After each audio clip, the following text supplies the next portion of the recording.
Well, Justin Trudeau went into this campaign very vulnerable after 8 months of bad headlines involving the SNC-Lavalin scandal. Then, of course, the blackface story from last week that left Liberals shell-shocked and some worried that this election might actually be over. Of course, that did not happen. The polls are still remarkably close 16 days in. There is a sense we could even be heading for a minority government. For more, we're very happy to have Canada's former Justice Minister, top-line Conservative cabinet minister in the government of Stephen Harper, Peter MacKay, joining us from our studios in downtown Toronto. Wonderful to have you with us, Peter. Hello, Todd. Good evening. So you've had 16 days to follow this. You yourself have fought a lot of campaigns. What's your read on where we are? Well, I think it's tightening up. I think across the country now, more and more people are dialing in, if you will, and paying more attention. I thought this would have happened sooner, like right after Labor Day. But I think it's now become apparent that Canadians are starting to weigh the issues, look at the candidates, both their local candidate and following the national campaign. And my own assessment, Todd, at this stage is it's shaping up to be a little bit like 1972, interestingly. That we could see a very historic night in which the election result might not even be clear. Now, I was about the same age as my 6-year-old son, Keon, in 72, so I don't remember it specifically, but I know that it resulted in some brokerage between minority parties, and another Trudeau just barely hung on to defeat a more reserved and thoughtful and I would say a highly capable leader of the opposition in Robert Stanfield.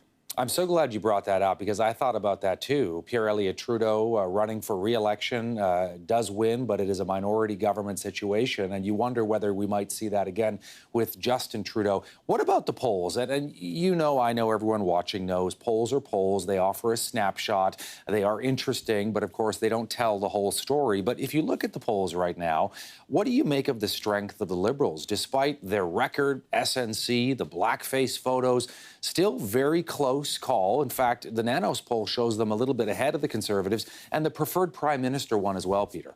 Yeah, the polls, I believe, tend to be a few days or a week behind in what's actually happened and transpired because it takes a while to take on board some of the information, like the scandal and the blackface issue. I think the beneficiary of that, quite frankly, is going to be more Jagmeet Singh, and I think it brings the issues around to some of the unspoken calculations around integrity, accountability, appropriateness to be the leader, and looking out on the sort of the more international scene, what other countries, predominantly Americans, are thinking about what happened. That's how it seeps into the minds of Canadians when they go to the polls, when they go to vote. So the polls can also be a little bit misleading. We've seen plenty of examples in recent years, the Alberta election, the United States, of course, where the polls just had it wrong. People tended to keep their opinions closer to their hearts. And voter turnout, I think, is going to be a big issue this time around. I don't believe, for reasons of cynicism, broken promises perhaps on electoral reform, balanced budget, the marijuana issue is no longer there. I think a lot of young people may just sit this one out. Based on your experience, having been involved in politics for a long time, when you saw that story Peter broke about, the photos and the blackface and the brown face and the video, what went through your mind in the first couple of hours, first couple of days? Well, initially, I have to be honest, I thought it was over. I thought it might actually result in the Prime Minister having to step down. Given the gravity of it, the fact that it rolled out then over the next number of days that there were more and that there could be more still. And it was a rather jarring image, to say the least, including the placement of the hands, which I didn't hear a lot of discussion about. But it seems to have dissipated rather quickly, almost like the groping story in British Columbia, which also seemed to slide off the radar rather quickly. I don't think other leaders, and I dare say my own bias professed, would have gotten away with it, quite frankly. They would not have been able to come through it. The demands for a resignation would have come. It reminded me a little bit of the on-the-bus hot mic Donald Trump moment just before he went into the final debate with Hillary Clinton. A lot of people thought that was the game changer.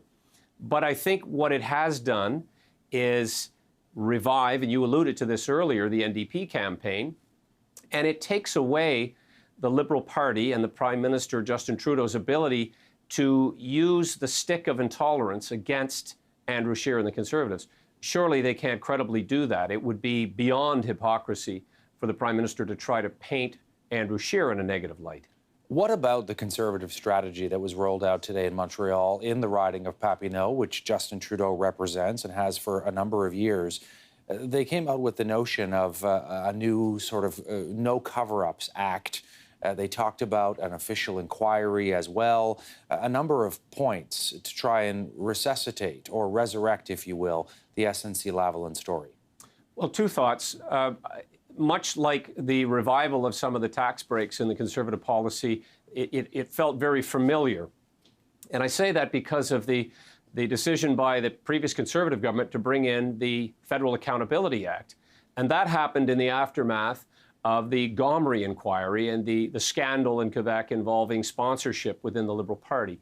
And so it was a very deliberate and quite bold move by Andrew Scheer to go to Papineau, quite, obviously to draw attention to the fact that this was about holding the Prime Minister, his office, the government accountable for misdeeds, malfeasance, potential criminality in the SNC-Lavalin case. There's also potential criminality, quite frankly, in the case involving the Aga Khan and the vacation that was accepted from a person who controlled a foundation that got government money. And so it was about transparency. It's about ensuring there isn't interference in our judicial system, police investigations. And I'm quick to add, Todd, that the decision to have the Federal Accountability Act, it shouldn't be forgotten, included having the Director of Public Prosecutions made more arm's length from government to avoid the type of political interference, the very interference that the Integrity Commissioner, the Ethics Commissioner found the Prime Minister to be guilty of. And so that, I think, is an important backdrop to one of the major considerations here, which isn't policy, but honesty, integrity, competence, the ability to lead on the international stage without being viewed as a bit of a joke in some cases. And I think that was a strong message that we heard from Andrew Scheer today that will resonate, and it'll take a little bit more time perhaps to sink in and to have the desired effect. Former Conservative Justice Minister Peter MacKay weighing in with us tonight on The Vote. Thank you so much for taking some time. Thank you, Todd.